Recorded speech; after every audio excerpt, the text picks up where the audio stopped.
Hi everyone, and welcome back to Lights, Camera, Environmental Governance in Action. I'm with Samia, who's an environmental activist, and she is going to be talking to us about governance in the individual realm.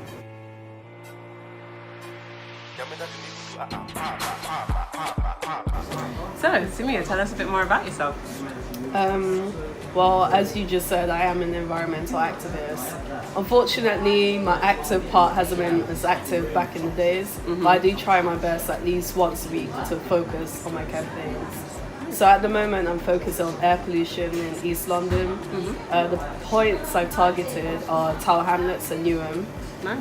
And the reason why I got into this because I've grown up in East London my whole life, and I've seen the progression of air pollution, and I've seen how people turn a blind eye to it and see it as an issue that really isn't an issue. They feel like it's not a priority, and we could blame them because you have housing problems. Exactly. We've got a high rate of crime in the borough, so I understand why people don't prioritize it.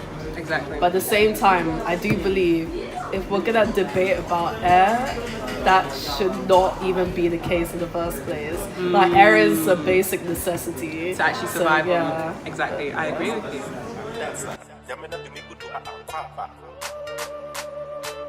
Right. So when I mention climate change, what three things come to mind? I think of communities. Okay. I think of food. And I also think of well-being. Nice. Yeah. In what way would you think? Are you talking about well-being? I'm quite interested in So that. I think that's linked to communities, making sure that people have the resources to adapt to accelerated climate change. Yeah. Because people are going to be hurt financially because of climate change, especially the farmers that we don't appreciate enough, that supply all our food and all the things we enjoy.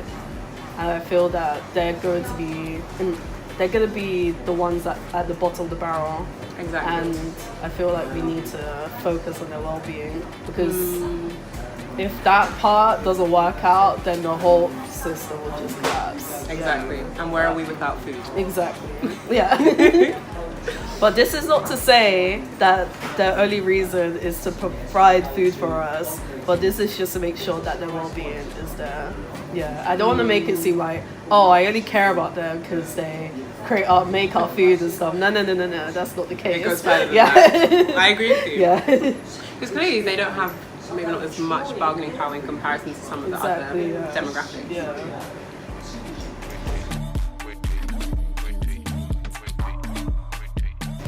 So what would you then say is the biggest threat to climate change and why? Oh, wow. Do I go really deep with this or stay superficial? Go as deep as you want. People like number 45, as some people know him as Donald Trump. Yeah. People who are very skeptical and believe that climate change will not affect communities and societies. The problem with that, you can deny climate change is going to affect us, but then to stop the wheels of progress, that's what I find an issue, because he's already jeopardized the Department for Climate Justice within the US government. And that is a frightening sign, because he is the leader of the free world, whether we like it or not. So his influence on other leaders and saying, oh, we don't need to care about this, we don't need to invest in green energy, everything is fine, is taking the bolts out of the machine of progress. Exactly. Yeah. No, I agree. Because even in one of my earlier vlogs, I was talking about how Trump has come out with the Paris Agreement. Yeah, exactly. Yeah. That's one of the key examples, Even though the Paris Agreement isn't binding in any way, but at least it is. But it's symbolic, Exactly. like what happened. The fact that he pulled out is like, well, now other leaders will be like, why should I follow this when America doesn't follow this? So, I mean, so what do you think we can then do to get those skeptics on the side? You know, is it about showing them the evidence of climate change, because it is there, but how do we kind of bring it home? What do they need to see? Because we see, increase in severity of wildfires in California, we've got increase of flooding in the UK. What more can we do? Well, I guess the first solution that has already been tried is literally showing the research to these people. And it's got to a point, it's been happening for decades. Researchers have been telling government leaders that this is happening. Exactly. But then, since they're not listening, we just might as well start the bottom up and actually educating local communities and saying this is how it's going to affect your livelihoods. And then it's upon the people if they want to act on that or not. Yeah. And that is where local NGOs come in to support and provide resources. People like Friends of the Earth, Greenpeace, like other charities. If you talk to them, they are willing to help you and create a movement that will protect your future livelihoods. Yeah. That kind of is really nice because that leads me on to my next question. Okay. Which is, well, who would you say is the most valuable or the most significant stakeholder in this environmental governance realm? It's definitely like the people and communities, because if you have money and you're in power, you can easily avoid the negative effects of climate change. Yeah, exactly.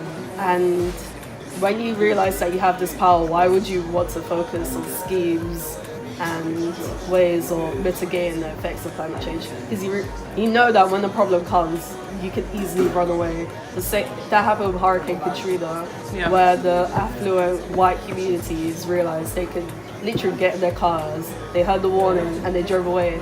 People did not have those opportunities. They ended up being stuck to death. People were stranded on roofs, making messages using salt, flour, powders, just to say help.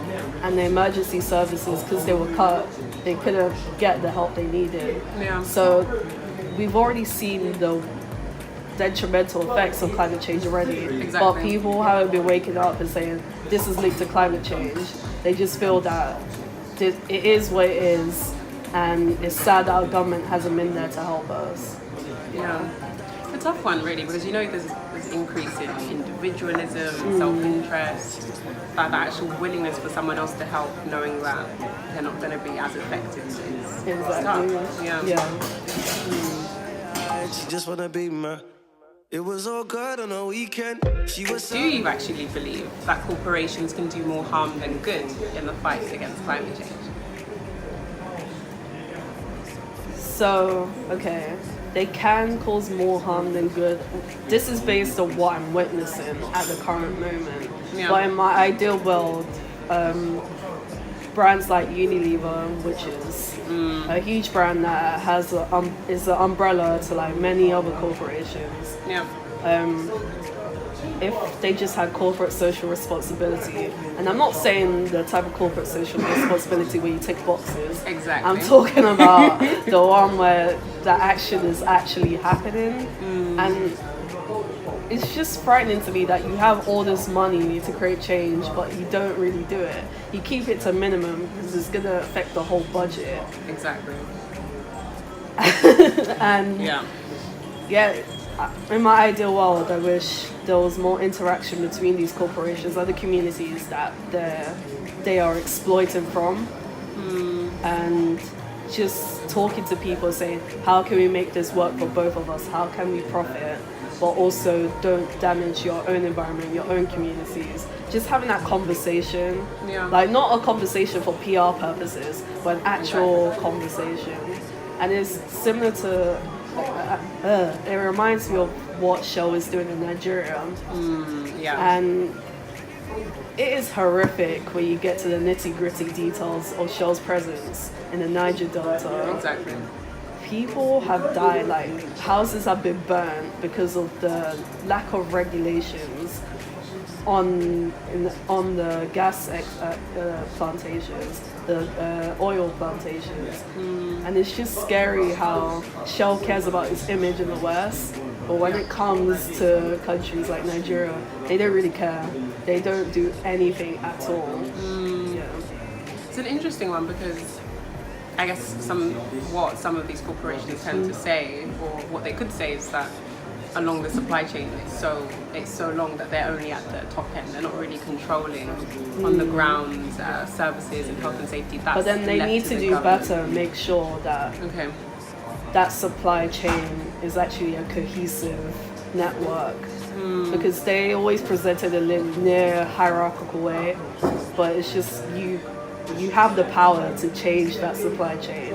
Yeah. To say, no, we're going to meet up with these people. We're going to talk and train people on how to deal with these issues. Because obviously, I'm not asking the CEO to like go to everyone's house and be like, here's how we're going to make this place a better place to work in and work with. I'm just saying there needs to be a conversation about the impacts they have, because there are people who work in Shell who earn a good salary and they feel like they've done the job that they need to do.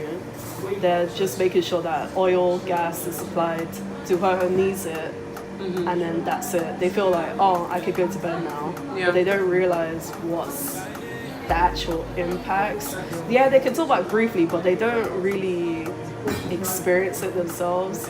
So I wish that they had more conversations with people who are actually on the ground, so that they can get a sense of what's actually happening. Going on. Yeah. No, it's very interesting. Yeah. It's one that I've always been kind of thinking about as well. Yeah. Like, it's not an easy formula, don't get me wrong.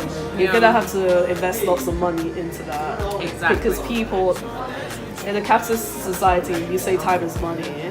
So people, why would you have a conversation if you're not getting paid for it? Exactly. Yeah. Because I was even going to say, do you think that successful, sustainable corporate social responsibility can work in a capitalist society? Yeah, I think that's why co-op went down. So do you know co-op? So Tell the viewers. co-op was the supermarket that I think some are still around, but they, in the grand scheme of the supermarket industry, they're at the bottom in terms of profits, and I feel like someone's against them and they're trying to make sure they fail, because they had a sustainable bank. So Barclays, Santander, HSBC, they invested in fossil fuels, whereas Co-op, the whole idea of it was helping local communities. Yeah. It was supplying affordable food, healthy organic food at affordable rates, and they had a bank that just basically invested in good green schemes. Yeah. But the bank ended up not succeeding because, like you said, we live in a capitalistic world. Yeah. So the bank's gone, and my local co-op has turned into McCoyles or something. Yeah, I don't know where that came from. And yeah, the brand is deteriorating because I don't think it can survive under a capitalist structure. But then how do you go against capitalism if capitalism is all you know? Got to move to an island before global warming hits. Right. Okay.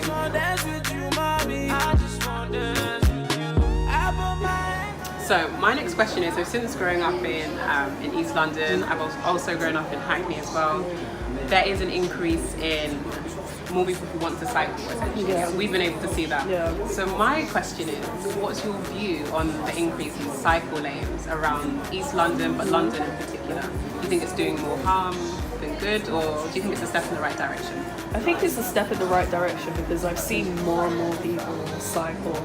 But then I have to be wary of the environment that I'm in, because as an environmentalist, I'm surrounded by environmentalist people. Yeah. So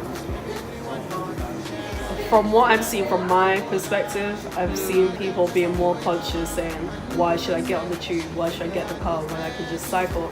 And plus that's exercise at the same time. So it's two Free in gym. one. Exactly, it's a free gym. But at the same time, I've been to places like Amsterdam, Copenhagen, and their roads are wider, and from what I've seen over there, is literally cyclists take up a third of the road.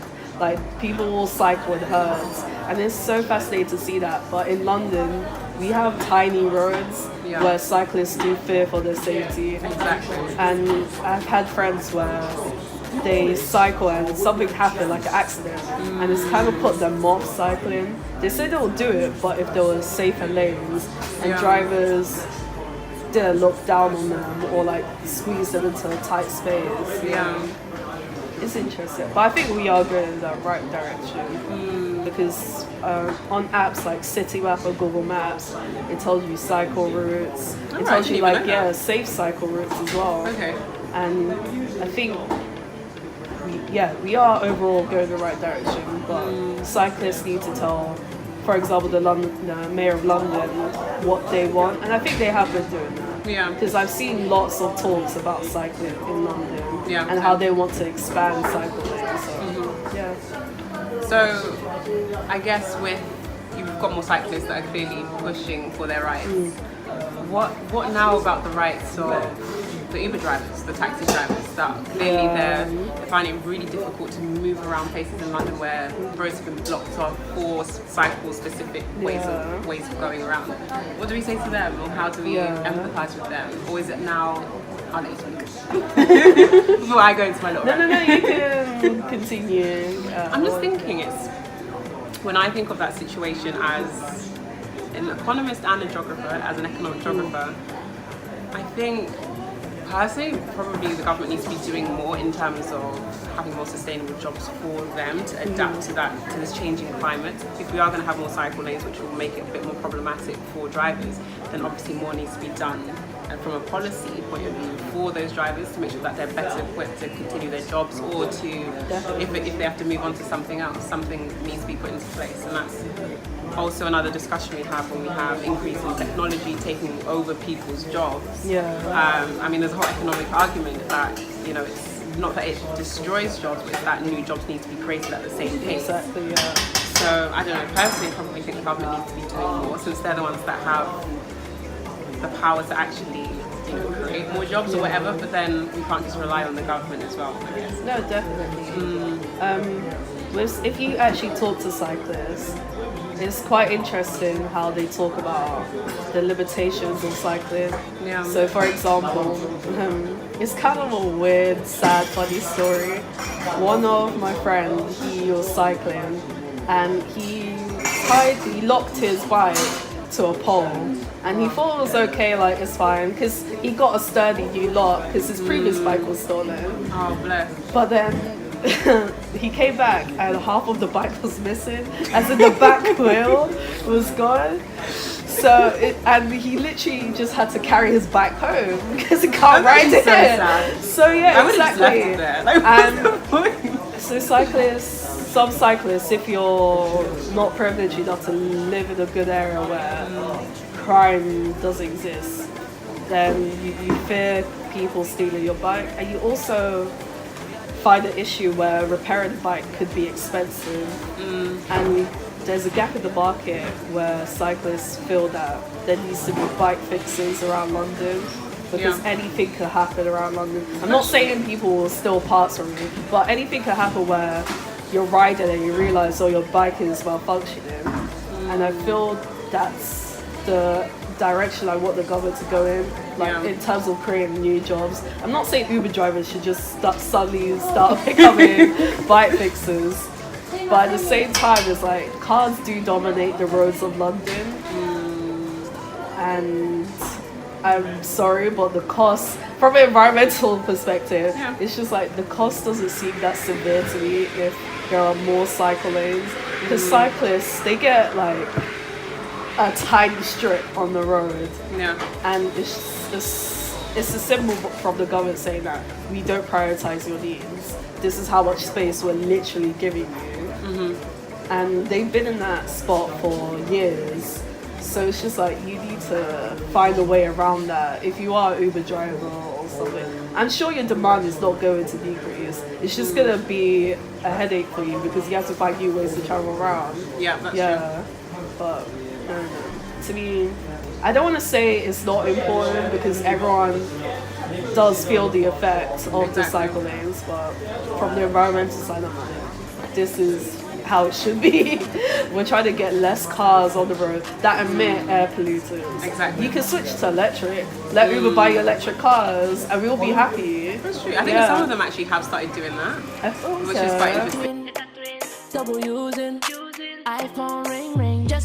That leads me on to my next question then. So as a young person who probably is interested in environmental governance, tending to the world's climate, doing better basically, but they still live in a society where buying a car or learning how to drive is kind of the rite of passage.